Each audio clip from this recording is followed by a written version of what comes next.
Hello दोस्तों, स्वागत है आप सभी का। आज जो है एक व्यक्ति की जिज्ञासा जो प्रश्न था उसको लेकर इस वीडियो को हम डेवलप कर रहे हैं। जो इनका क्वेश्चन था वो ये कि सर पेंडिंग कर्मा क्या चीज़ है। क्योंकि कहने के लिए तो हम किसी भी चीज़ को एक प्रकार से पेंडिंग कर्मा बोल सकते हैं, ठीक है। जिसका भी मन करे पेंडिंग कर्मा बोल दिया। अब ये पेंडिंग कर्मा जो है, अगर हम इसको कंटेक्स्ट में समझने की कोशिश करें तो आखिरकार कौन सा ऐसा कर्मा होगा जिसे आप पेंडिंग कर्मा मानेंगे, पहली कंडीशन। दूसरी कंडीशन, क्या पेंडिंग कर्मा सभी ग्रहों के साथ जुड़ा है या वो किसी पर्टिकुलर ग्रह के साथ जुड़ा है, ठीक है।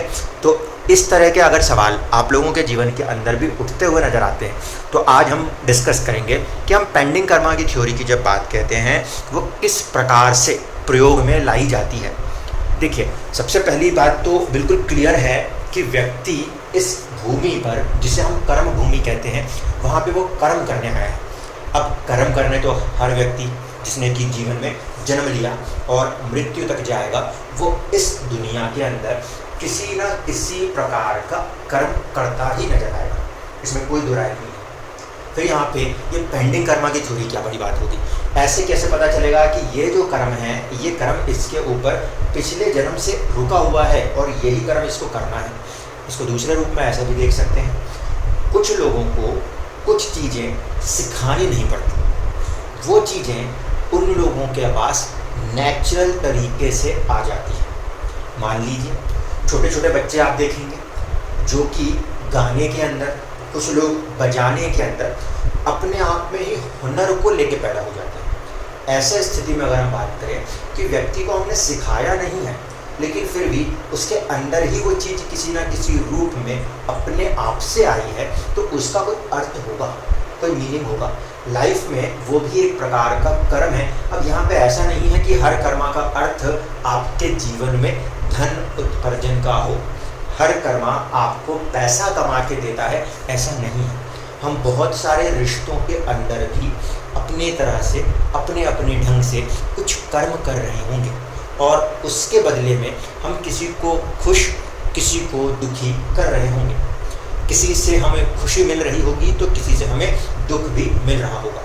इस प्रकार से अगर हम कर्म को देखने की कोशिश करें कि जहाँ पर कुछ चीज़ें हमें आज़ादी के साथ दी गई हैं और कुछ चीज़ें हमारे पास नेचुरली दे दी गई हैं, फ्रीडम के साथ दी गई हैं कि आप चाहो तो प्रयोग करो, आप ना चाहो तो प्रयोग ना करो। अच्छा गाना आना हो सकता है किसी की खूबी हो, लेकिन इसका ये मतलब नहीं कि वो हमेशा सिंगर ही बन जाए।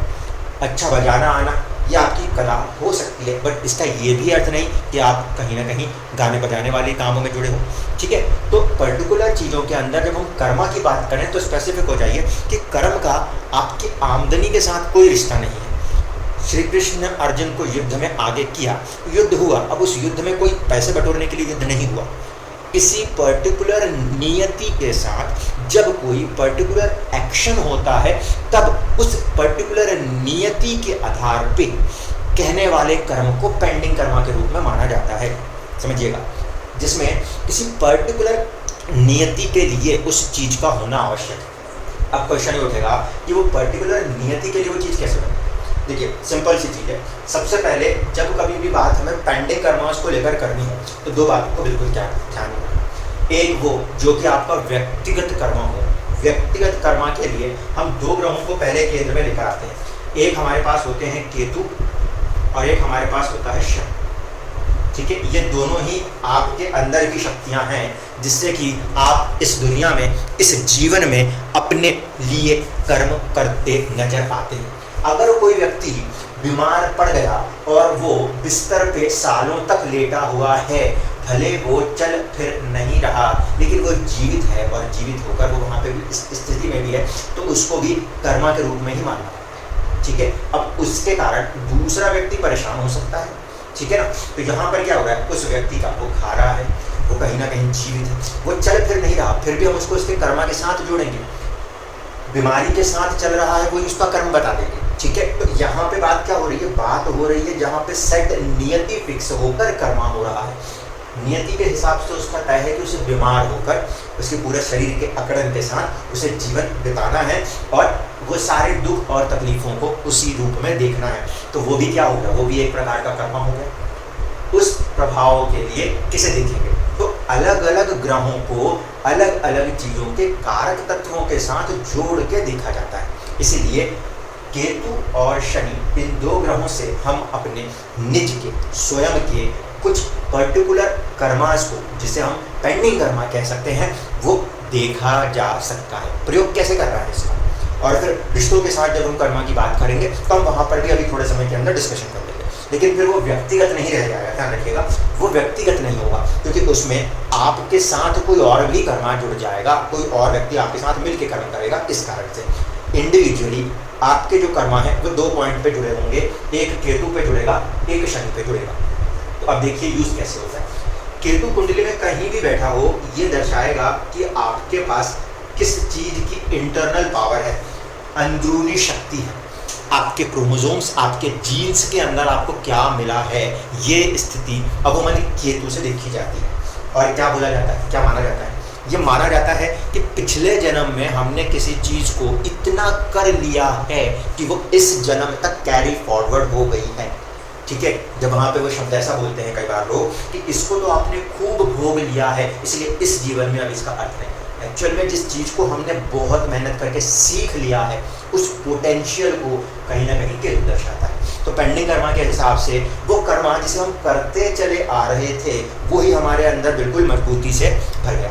आप जो भी एक काम कर रहे हो अपने जीवन के अंदर, उसे बार बार करते हो, ध्यान रखना, काम का ये अर्थ नहीं कि उससे पैसे आते हैं, लेकिन फिर भी आप कुछ ऐसा काम करते हो जिसे आप बार बार करते हो, उसमें आपको हुनर, उसमें आपको महारत हासिल हो जाती है। इसके एग्जाम्पल के लिए मैंने कई बार आप लोगों से कहा कि आप बड़े से बड़े साइंटिस्टों को देखिए, जैसे कि अब्दुल कलाम आजाद, एक व्यक्ति एक ही जीवन के अंदर क्या इतना महान, इतनी सारी चीज़ें पढ़ के सब कुछ सीख सकता है? नहीं, धीरे धीरे करके कुछ कुछ चीज़ें हैं जो कि बैकअप में जुड़ती जाती हैं, और फिर वही बैकअप में जुड़ के जो चीज़ें आगे निकल के आती हैं वो इस प्रकार से देखी जाती है। वहाँ पे हम बात करते हैं केतु के कर्मा की। व्यक्ति के जीवन के अंदर पिछले जन्म से हम कुछ चीज़ करते आ रहे थे, वही चीज़ एक हुनर बन के हमारे अंदर आ गई। अब ये हुनर जरूरी नहीं है कि प्रकट हो जाए, वो हुनर अलग अलग भाव में बैठ के अलग अलग तरीके के प्रभाव दिखा सकता है। ध्यान रखिएगा, अलग अलग भाव में बैठ के वो हुनर अलग अलग प्रभाव दिखा सकता है। जैसे कि कई बार आपको देखने को मिलेगा कि केतु की प्लेसमेंट कुंडली में किसी भी राशि में हो, 11वें भाव में आ गई। किसी भी व्यक्ति की कुंडली उठाइएगा, 11वें भाव में उसका केतु अगर नजर आया तो आप यहाँ पे क्या समझ सकते हैं? यहाँ पे बहुत नेचुरल इंडिकेशन है ऐसे व्यक्ति की जो है लेन देन। क्यों? क्योंकि 11th हाउस है। 11th हाउस प्रॉफिट की वजह से लेना भी होता है, और जब किसी को फायदा होता है तो किसी को देना भी होता है। आमदनी ऐसी चीज़ है जो आती हमारे पास भी है, और कभी कभी हमारे पास आते आते से किसी और के पास भी जाती है। तो केतु की प्लेसमेंट जब हमें 11th हाउस में दिखाई दी तो बहुत सारी जगहों पे मैंने ऐसा ऑब्जर्व किया, ऐसे व्यक्ति कहीं ना कहीं कुछ ऐसे कामों के साथ जुड़े हुए दिखाई दिए जिससे कि पैसे का लेन देन वाला प्रभाव आ रहा है। अब व्यापारिक टाइप की कंडीशंस बन रही हैं, तो क्या कुछ पर्टिकुलर चीज़ चाहिए जिससे कि एक व्यक्ति व्यापारी बने? परिस्थिति चाहिए, नियति चाहिए। ठीक है, हर कोई अपनी ऐशो आराम की ज़िंदगी चाहता है, लेकिन हर कोई व्यापारी नहीं बन पाता। वहाँ पे उसकी एक नियति चाहिए, उसका एक व्यवहार चाहिए, जिससे कि उसको एक बड़े धन को अपने पास ला सके, या अपने पास आए हुए धन को वो गवा सके, बांट सके। क्यों? क्योंकि केतु त्याग, और कहाँ बैठा? लाभ, इनकम के भाव में। अपनी इनकम को त्याग, दूसरों को भी देना पड़े। इसीलिए इस स्थिति में केतु की प्लेसमेंट ये दर्शाती है कि व्यक्ति के अंदर एक तो नेटवर्किंग का हुनर पहले से चला आ रहा होगा, क्योंकि भाई जब तक व्यक्ति का दूसरों के साथ जुड़ने का हुनर नहीं होगा, वो कहाँ से बड़े अमाउंट में पैसा बनाएगा। इसीलिए बिजनेस के साइड के चार्ट्स के लिए केतु की प्लेसमेंट का 11th हाउस से कॉम्बिनेशन देखा था। लेकिन इसका ये अर्थ भी नहीं कह सकते कि केतु की प्लेसमेंट 11th हाउस में है तो हर व्यक्ति बिजनेस में आ गया। अब यहीं पे फिर एक कर्म ऐसा हुआ कि यहाँ पे व्यक्तियों के जीवन में अचानक से उनके पास आने वाली इनकम पे रोक लग गई। ये चीज़ व्यापार में अक्सर होती है, कई बार पैसा आता है और कई बार पैसा अटक भी जाता है। अब जो पैसा अटक गया, मैंने किसी के लिए काम किया, मेरा पैसा अटक गया, अब इसको क्या बोलेंगे? अब यहाँ पे बात खड़ी हो गई कि ये तो नियति हो गई कि मेरे पास जो था मैंने लगा के किसी को दिया, लेकिन उसने मुझे उस समय पलट के पैसा वापस नहीं किया। उस तरह की कॉम्बिनेशन, उस तरीके की अड़चने यहाँ पे पेंडिंग कर्मा, यानी कि हमने कभी किसी का रोक दिया था, कभी किसी को चुरा लिया था, अब इस जीवन में हम उसको दे रहे हैं या उससे ले रहे हैं। शुभ है तो शुभ, अशुभ है तो अशुभ। ये पहली कंडीशन होगी। पहले से लेने और देने वाली कंडीशनों पर ये वाली चीज़ों का निर्धारण किया जाता है। इसी चीज़ के तहत हम ये भी देखेंगे कि केतु जब भी 11th हाउस के साथ करेक्ट मिला है, वहाँ पे ऐसे लोगों को बहुत सारे लोग जानते हुए मिले हैं। भले वो व्यक्ति एक गांव में एक झोपड़ी में पैदा हुआ है, फिर भी उसकी शक्ति, उसका वर्चस्व नेटवर्किंग, क्योंकि 11th हाउस नेटवर्किंग का है, वहाँ पे उसका पहुँचना नेचुरली देखने को मिलता है। क्यों? क्योंकि कुछ ऐसे कर्मा हैं जो कि उसके अंदर इनबिल्ट हैं, वो उसको उस पोटेंशियल तक ले जाते हैं। इसीलिए पेंडिंग कर्मा में एक पर्टिकुलर पार्ट ये दिखाई देता है, और केतु उस पर्टिकुलर कर्मा से जुड़ के वहाँ से व्यक्ति की अवमुक्ति की मार्ग को प्रशस्त करने की कोशिश करता है। तो अलग अलग भाव के अंदर जो भाव की चीज़ें जुड़ेंगी, ग्रहों को उसके अंदर बिठा के, नेटवर्किंग का भाव है तो नेटवर्किंग, 12th हाउस खर्चे का भाव है तो 12th हाउस, छठे घर में केतु बैठ जाए, दुश्मनी का भाव है तो पेंडिंग दुश्मनी थी, अभी वो दुश्मनी किसी रूप में सामने खड़ी हो जाएगी। वही केतु 7वें में बैठ जाए तो वैवाहिक जीवन के साथ कुछ संबंध था जिसको कि अभी पूर्ण करना है, वो स्थिति दिखा देगा। इसलिए आपको भाव को साथ में ध्यान रखना पड़ेगा, और जहाँ भी वो प्लेसमेंट लेगा वहाँ पे मिलने की भी संभावना है, तो वहाँ से छूटने की, क्यों? क्योंकि केतु त्याग की भावना है, उसको दर्शा देगा कि आपको ये चीज़ मिलती हुई भी अपने से त्याग नहीं पड़े। वो स्थिति पेंडिंग कर्मा में दिखा रही है, जिससे हम कहते हैं पिछले जन्म में आपने से खूब भोगा है, इस जन्म में छूटता है तो छूट जाने दीजिए, ठीक है। वरना करोड़ों रुपए कमाने वाला व्यक्ति जब उसको दूसरों को सैलरी के रूप में देता है तो अपनी ओर से तो त्याग ही करता है। अब दूसरा आइए, दूसरा है शनि। शनि के पास कर्म का कारक तत्व भी है और शनि के पास दुखों का कारक तत्व भी है। अब कर्म भी व्यक्ति व्यक्तिगत करेगा और दुख भी उसको व्यक्तिगत कर्मों से देखा जाएगा, इसीलिए यहाँ पे हम शनि को यूज करते हैं। तो पेंडिंग कर्मा के लिहाज से केतु पहला प्राइम फैक्टर है, जिसने बताया कि हम क्या लीनिएज के साथ चले थे, प्लस शनि ये बताएगा कि हम क्या कर्म करने वाले हैं। प्लेसमेंट में खासकर जब हम नाड़ी के अंदर बात करते हैं तो वहाँ पे हम यही देखते हैं ना कि शनि किस भाव में, किस राशि में बैठेगा।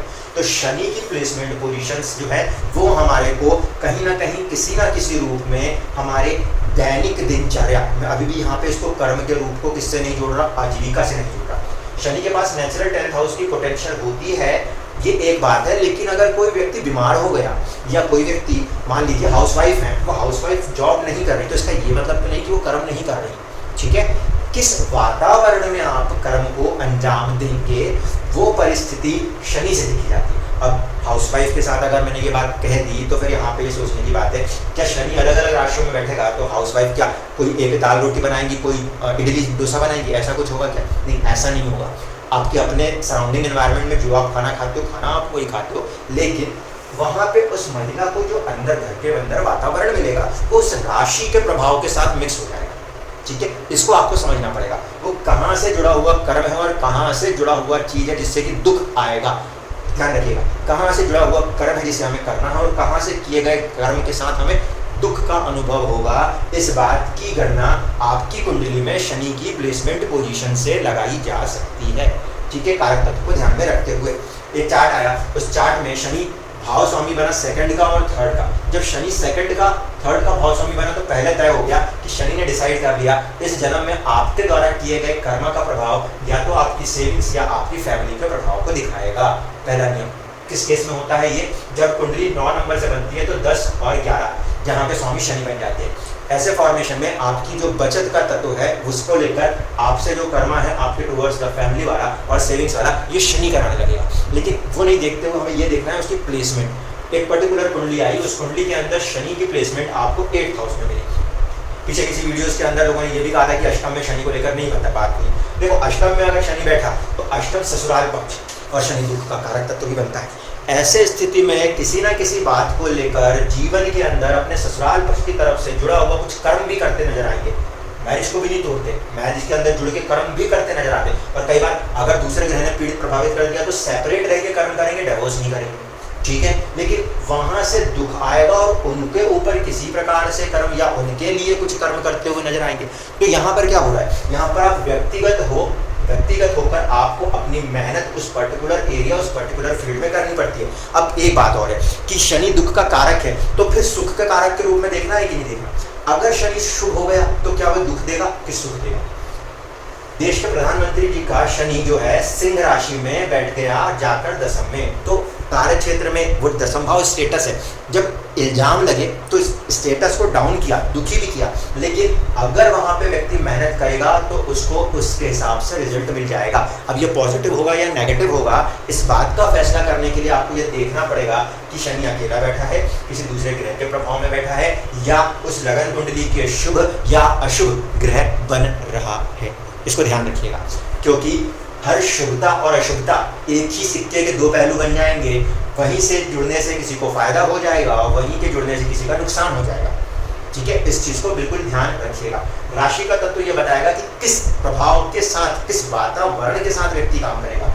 सिंह राशि में शनि बैठा हुआ है तो व्यक्ति राज कर रहा है, और उसमें ऐसा भी नहीं है कि सबकी सिंह राशि में जन्म हो गया शनि को लेकर तो सब राज कर रहे हैं। लेकिन अगर दशम का स्वामी भी बलवान स्थिति में है तो बड़े पद पे बैठेगा, नहीं तो उसके पास फिर भी किसी रूप में नौकर चाकर हो जाएंगे, ये समझिएगा।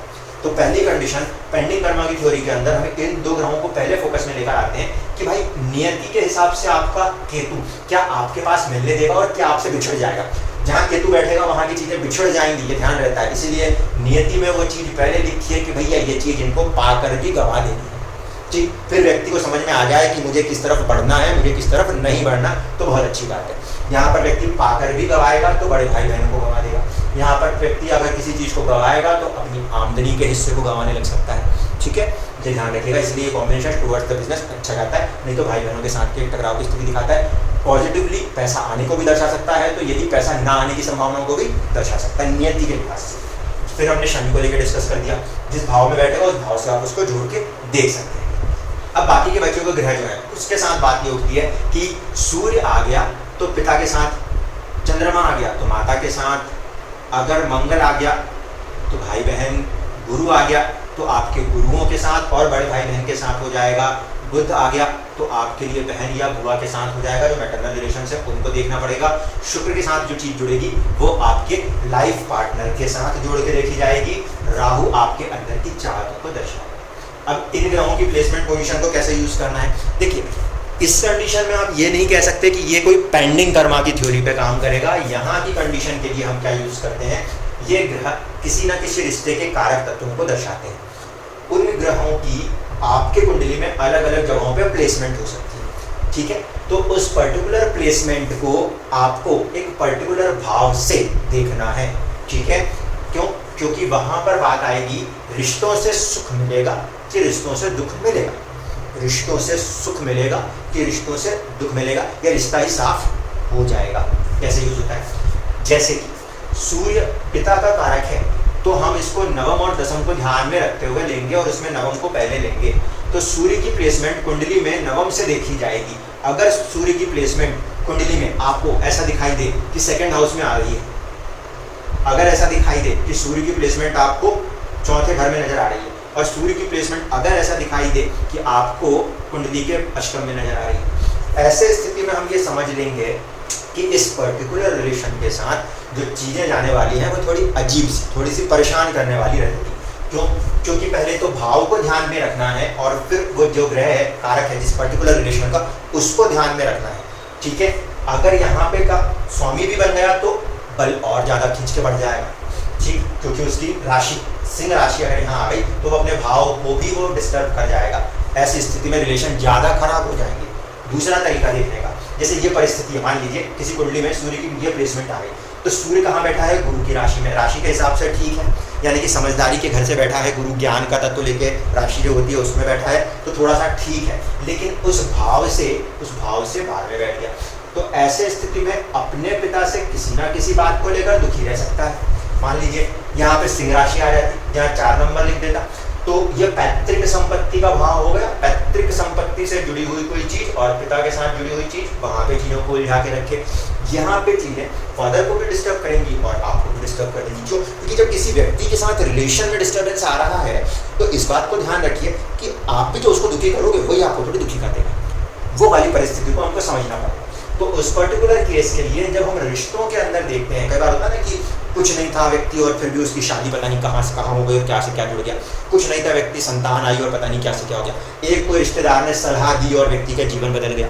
ऐसी स्थितियां जब कई बार होती हैं तो उस पर्टिकुलर फॉर्मेशन में आपको अलग अलग जो कारक तत्व हैं ग्रहों के, उनको ध्यान में रखते हुए उनके लिए जो स्पेसिफिक हाउसेस है वहाँ से रिलेशन को देखना है। ठीक है, यहाँ पे अगर सूर्य बैठा है तो प्रॉब्लम उतनी नहीं आएगी, लेकिन इस भाव से क्या हो गया, 6-8 का संबंध है, लेकिन 10th के लिहाज से ठीक है, तो वहाँ पे उस फॉर्मेशन में ठीक चला जाता है। इस प्लेसमेंट पे और इस प्लेसमेंट में चैलेंज आ जाता है। चंद्रमा को उठा के देखिए, चंद्रमा इस पर्टिकुलर हाउस के लिए 4th हाउस के कारक तत्वों के साथ ध्यान से देखना है।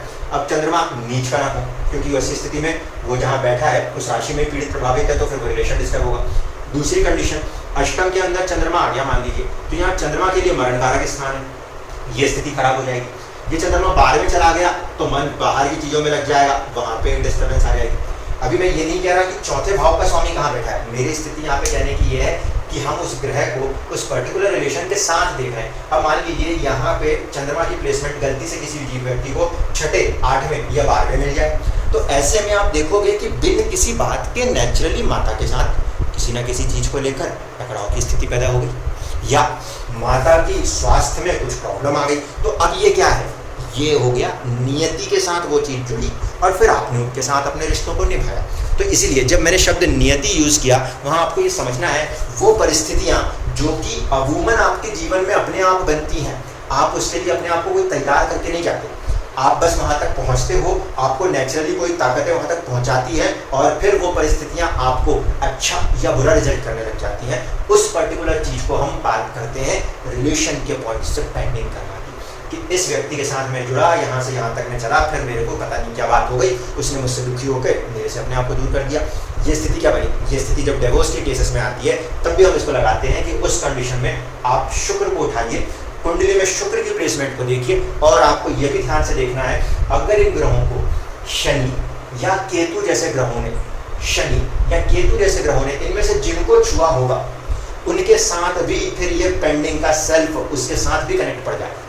ठीक है, शनि का कॉम्बिनेशन अगर बुध के साथ आ गया तो कोई फॉर्मेशन बुआ के साथ हो सकता है, कुछ फॉर्मेशन बहन के साथ हो सकता है। कई बार आप ऐसा देखोगे कि भाई मेरा जो है ऐसा कोई रिलेटिव ही नहीं है, आपकी जब जन्म हुआ उस समय ना तो कोई बुआ नहीं, ना कोई ऐसा कोई व्यक्ति ही नहीं रहा, तो उस स्थिति में क्या, उस स्थिति में आप देखोगे आपके लाइफ के अंदर आपका प्रोफेशन वाला पार्ट, शनि का दूसरा रूप प्रोफेशन के साथ जुड़ा है, वो वाला जो पार्ट आएगा वो वाणी के साथ या लिखने के साथ या एक एनालिटिकल एबिलिटी के साथ जुड़ा हुआ काम बन जाएगा। उसके लिए नेचुरली आपको जो भी मेंटल एक ग्राउंड चाहिए, वो आपको अगर वाणी चाहिए तो वाणी, आपको कैलकुलेटिव पावर चाहिए तो कैलकुलेटिव पावर, वो सब कुछ देता हुआ जाएगा। लेकिन अगर ये नेगेटिव साइड पे चला गया तो ये शनि के साथ हो रहा है, तो उसी चीज के साथ बीमारी पड़ जाती है, समझ गए। उस तरीके से जो आपका पर्टिकुलर नियति के साथ जो भी कर्म इस कर्म भूमि में हम करने आए उसके बदले में हमको कोई आमदनी मिलेगी ऐसा कुछ नहीं, और उसके बदले में हमको कुछ बहुत ही मान सम्मान मिलेगा ऐसा भी कुछ नहीं है। हर कर्म जो आप करते हो,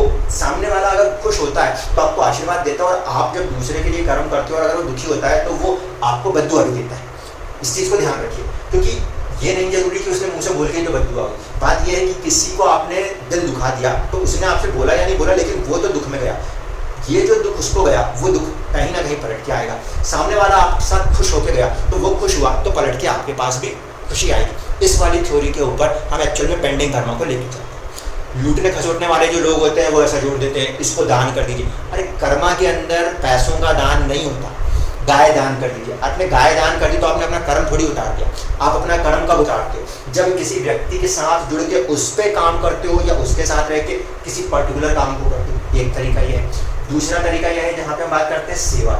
किसी भी रिश्ते के अंदर जाके जब हम किसी के साथ जुड़ के काम कर रहे हैं वो एक प्रकार की सेवा है, और इस प्रकार से ही लाइफ के अंदर अपने जो भी रुके हुए अटकी हुई चीज़ें हैं उसको भी खोला जाता है। क्यों? क्योंकि वही एक काम था, जैसे ही वो हुआ उसके बाद आपने देखा आपके जीवन में चेंजेस आने लगे। कई बार लोग अच्छे खासे चल रहे थे, शादी हो गई, पूरा डिस्टर्ब हो गए। क्या प्रॉब्लम आई? क्यों प्रॉब्लम आई? क्योंकि पर्टिकुलर ग्रह अपनी एक पर्टिकुलर स्थिति के अंदर जब आके बैठा, उस कारण से उसके कारक तत्वों के ऊपर जो प्रभाव आ रहा है उसका निर्धारण हम मानते हैं किसी न किसी प्रकार से हमारे द्वारा किए गए किसी न किसी कर्म का एक हिस्सा है। उसी के कारण, उसी के फलस्वरूप उन ग्रहों की दशाएं या तो हमें अच्छे फल से खूब अच्छी ग्रोथ दिखाएंगी, या फिर उन्हीं से हमें जीवन में भयंकर दुखों का अंबार देखना पड़ेगा। इसको समझने के लिए एक और तरीका साथ में यूज किया जाता है। वो क्या होता है कि यहाँ पर जब ये ग्रहों की प्लेसमेंट देखी जाती है, साथ ही साथ नवमांश में इनकी स्थिति देखी जाती है। अगर ऐसी स्थिति में जिनमें से कोई ग्रह नवांश में जाकर नीच अवस्था में हुआ तो समझ लीजिए कि फिर वो ज़्यादा खतरनाक दुख दिखा रहा है, और अगर उच्च अवस्था में आ गया तो वो सुख दिखाएगा। लेकिन किसमें खुशी किसमें गम? देखो, कारक तत्व वाली चीज़ों में खुशी और गम की बात तो ठीक है। मान लीजिए शनि दुखों का कारक तत्व ग्रह है, 6-8-12 का स्वामी पड़ गया और नवांश में जाके उच्च हो गया। अब ये करेला कड़वा नीम चढ़ जाएगा। ऐसे स्थिति में वो जो कि खराब घर का स्वामी था, जो कर्ज के घर का स्वामी था, वो नवांश में बलवान हो गया तो जीवन में कर्ज बढ़ जाएगा। दुख का कारक ग्रह और दुख बढ़ा बैठेगा। इसको भी ध्यान रखना, ऐसा नहीं कि आंख बंद करके नियम लगा देना। 6-8-12 के स्वामी किसी भी स्थिति में अगर बलवान भाव के लिए तकलीफदायक होंगे। लेकिन वो ग्रह अगर उनके स्वामित्वों को छोड़ देता हूँ, उस स्थिति में वो किसी ना किसी पर्टिकुलर रिलेशन या किसी चीज़ के कारक तत्व दर्शाते हैं। उसके कारक तत्व जो उस भाव से छोड़ के हटके होंगे, उन तत्वों के लिए चीज़ें अच्छी चली जाएंगी। मेहनती हो जाएगा शनि वाला व्यक्ति, शनि नवमांश में उच्च राशि हासिल कर ले। लेकिन यदि वही शनि उच्च राशि हासिल कर रहा है, किसी भी भाव का स्वामी होकर कर ले, जीवन में चीज़ों में देरी आना, चीज़ों के अंदर बहुत ज़्यादा प्रैक्टिकल हो जाना, या फिर दुखों का अंबार लेकर जीवन में चलना, ये वहाँ पर प्रबल हो जाएगा। ये स्थिति दो कंडीशनों में बनती है। एक, जब ग्रह उच्च की स्थिति में आ जाए तो भी होगा, शनि के साथ तो खासकर। दूसरा, अगर वो वर्गोत्तम पड़ गया तब तो कहना ही क्या, क्योंकि वर्गोत्तम स्थिति में जिस भाव में बैठ के दुख कर रहा था, उस भाव से दुख करके रिजल्ट उसी भाव में और दुख करके करा देगा। ऐसी स्थिति में भाव वर्गोत्तम के केस को ध्यान रखना है कि सेम राशि में बैठा है, लगन कुंडली में नवमांश में सेम राशि में गया, तो उस ग्रह का जो भी तत्व है वो उस पर्टिकुलर हाउस को बहुत भयंकर तरीके से प्रभावित या पीड़ित कर सकता है। एक कुंडली आई थी, कुंडली जो थी 10 नंबर से बन रही थी, उस लगन के अंदर ये 6 नंबर की राशि में यहाँ जाके शुक्र बैठ गया। अब स्वामी जो था शुक्र, वो तो हो रहा था दशम का, स्वामी होकर यहाँ पे बैठा। जब इसकी दशा पड़ी, जीवन में सबसे पहले एक भयंकर डाउनफॉल आया प्रोफेशन के अंदर, और फिर वर्गोत्तम स्थिति में वहीं पे बैठा था। तो जब ग्रह वर्गोत्तम था, भाग्य में बैठा था, तो भाग्य अपने आप को बदलना चाहता था। एक तरफ से एक साइड से नौकरी गंवानी पड़ी, बहुत अलग ही तरीके से गंवानी पड़ी, ना चाहते हुए गंवानी पड़ी, तो दूसरे साइड पे नौकरी का बंदोबस्त करके दिया, जिससे कि व्यक्ति के जीवन में आर्थिक उन्नति हो सके। प्लेसमेंट में नीच भंग राजयोग था, साथ में बुध की प्लेसमेंट थी। तो क्या हुआ, इस पर्टिकुलर केस एग्जाम्पल में हमने ये ऑब्जर्व किया था कि भाग्य के साथ ये मेंशन्ड है कि अपने स्टेटस को, कर्म को वो चेंज करेगा, लेकिन दुख के साथ करेगा, क्योंकि यहाँ भी नीच राशि है, नवांश में भी नीच राशि है। लेकिन यहाँ पर इस स्थिति में इसका नीच भंग है, तो व्यक्ति एक तरफ जहाँ अपने एक जॉब को क्विट करता है, वहाँ से उसकी इनकम पूरी बंद होती है, तो दूसरी तरफ वो हाई साइड की इनकम के लिए दूसरे जॉब में, दूसरे डोमेन में, दूसरे फील्ड में एक उम्र के बाद जाके अपने आप को चेंज करता है और सफल हो जाता है। जहाँ पे हम उम्मीद भी नहीं कर सकते कि एक एज के बाद एक नई चीज़ के साथ कोई व्यक्ति जुड़ेगा और आगे बढ़ेगा, वहाँ पर व्यक्ति अपने आप को चेंज करता है और वो होता है। तो अब यहाँ पे जिस कंपनी के साथ इंटरव्यू हुआ, सब कुछ हुआ, वो वाली चीज़ को हम नियति कहेंगे। पहले वाले से अगर निकाला ना जाता, दूसरे वाले की तरफ व्यक्ति ने सोचा ना होता, तो वहाँ तक नहीं पहुँचता जहाँ वो पहुँचा है। ये स्थिति को नियति कहते हैं। और इसके तहत ग्रह अपने कारक तत्वों को, शुक्र किसका कारक तत्व रखता है? सेकंड हाउस ऑफ वेल्थ का, 7th हाउस बिजनेस या लोगों के साथ जुड़ने का। तो शुक्र ने उन चीज़ों को, वेल्थ को प्रभावित किया जब नौकरी छुड़वाई, और फिर वेल्थ को बढ़ाया जब नीच भंग के प्रभाव में आया। तो इस प्रकार से हम पेंडिंग कर्मा के थ्योरी को ध्यान में रखते हुए चीज़ों को ध्यान से आगे बढ़ाते हैं। लेकिन जब कभी भी बात व्यक्तिगत कर्मा की होगी, इस पर्टिकुलर केस में जिसकी मैं चर्चा कर रहा हूँ, वहाँ पे कॉम्बिनेशन में शनि साथ बैठा था। तो अगर शनि और केतु का संबंध आ गया किसी ग्रह के साथ, तो फिर वो चीज़ आपके साथ कर्म और आपके किसी त्याग की स्थिति को एक साथ लेकर चल पड़ेगी। राहु जहाँ जुड़ेगा, उस पर्टिकुलर चीज़ के साथ चाहत का तत्व जीवन में जुड़ जाएगा। ध्यान रखिएगा इस बात को, क्योंकि जब हम कहते हैं कि शनि में अपने साथ एक दुख का तत्व है, तो शनि जिसको टच करेगा उसको भी दुख के तत्व के साथ मिला देगा। हर ग्रह का अपना तत्व है, जब वो किसी और को टच करेगा तो वो उसको अपने साथ मिला देगा। सूर्य का कॉम्बिनेशन केतु के साथ मिल जाए, ऐसा व्यक्ति जीवन में अहंकार का त्याग कर देता है, और अगर अहंकार का त्याग ना करे तो जीवन उस व्यक्ति के लिए नर्क के द्वार जैसा बन जाता है। कॉम्बिनेशन सीधे सीधे दिखा रहा है। केतु है मोक्ष, केतु है त्याग, सूर्य क्या है? सूर्य है आत्मा। किस चीज़ को दर्शाता है? बड़े से बड़े पद पे बैठ जाने के बाद किसी प्रकार के घमंड में नहीं आना। इसको ध्यान में रखने के लिए हम देखते हैं, क्योंकि हम बोलते हैं सूर्य अगर बहुत ज़्यादा बलवान हो गया, मैं सर्वे सर्वा हो गया, तो ऐसी स्थिति में आपको आपका खुद का घमंड लेके डूब जाएगा। तो ऐसे स्थिति में सूर्य का केतु के कॉम्बिनेशन वाले व्यक्ति जीवन में दूसरों के लिए कुछ करते नजर आए, और कभी उसका अपने लिए वो स्वयं के ऊपर ये ना लें कि मैंने ये किया, ऐसे लोगों का विकास ज़्यादा होता है। अब यही कॉम्बिनेशन, सूर्य केतु का कॉम्बिनेशन कोई भी व्यक्ति लेके चल रहा हो और वो ये कहे कि मैंने किया, मेरे वजह से हुआ, तो फिर ऐसे व्यक्ति का पतन बहुत नेचुरल हो जाता है, क्योंकि वही केतु फिर सूर्य को उसकी ताकत से रोकता है कर्म को बाहर आने से। ये कॉम्बिनेशन देखने, राहु के साथ भी सूर्य आता है तो सूर्य पीड़ित हो जाता है। वो मैंने किया कि कहने की स्थिति में नहीं रहता। क्यों? क्योंकि उसको ये लगता है कि मैंने बहुत सारी चीज़ें कर दी, वो भी बेचारा कंफ्यूज हो जाएगा।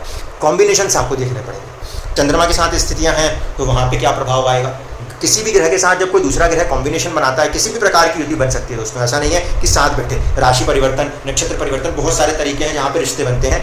ग्रह जब भी रिश्ते बनाते हैं तो अपने कारक तत्वों को भी एक दूसरे के साथ मिक्स कर देते हैं, जिसके कारण वो प्रभाव हमारे अंदर आता है, और इन प्रभावों के कारण हम कहीं से कहीं तक पहुँचते हैं। यही हमारी नियति, हमारा स्ट्रक्चर, हमारा ढंग, ये चीज़ें हमें किसी ना किसी रूप में हमारी एक सर्टेन नियति की तरफ लेके जाती हैं। इस पूरे कंसेप्ट में उस पर्टिकुलर नियति के लिए जो भी आपके द्वारा कर्म लिखा था, आपकी माता के ऊपर, आपके पिता के ऊपर, बाकी के रिश्तों के ऊपर। फिर रिश्तों से बाहर हट जाएं तो आपके खुद के जीवन उत्पार्जन के लिए, क्योंकि आप जब कोई प्रोफेशन में जुड़ेंगे तो भी आप दूसरे लोगों के लिए इनडायरेक्टली कुछ ना कुछ करते न जाएंगे। वो सारी चीज़ें जो है वो नियति और फिर उसके कर्मा का फैक्टर बनती हैं। इस कंसेप्ट को हम पेंडिंग कर्मा में कहते हैं कि वो कर्म जो हमारे से रह गया था उसे पूरा करने के लिए जो संसाधन चाहिए थे, जैसे कि महाभारत को लड़ने के लिए सिर्फ अर्जुन ही वो व्यक्ति था जो कि एक प्रकार से गांडीव जैसे धनुष को लेकर आया। नियति में उसके पास ही वो तप बल करने की क्षमता दी गई कि वो ही उस व्यक्ति के साथ वो कार्य किया जा सकता है। हर किसी के साथ हर व्यक्ति हर कोई कार्य नहीं कर सकता। जब ये वाली बात कही जाती है तब हम इस बात को कहते हैं कि ये काम सिर्फ इसी व्यक्ति के हाथों संभव होता है। That is the pending Karma. इस चीज़ को इस तरीके से आप आराम से समझ सकते हैं। बेसिकली आपको बस अपने केतु और अपने शनि को ध्यान से देखना है, उनकी प्लेसमेंट को देखना है, वहाँ से आपको चीज़ें धीरे धीरे करके सब समझ में आ जाएंगी। धन्यवाद।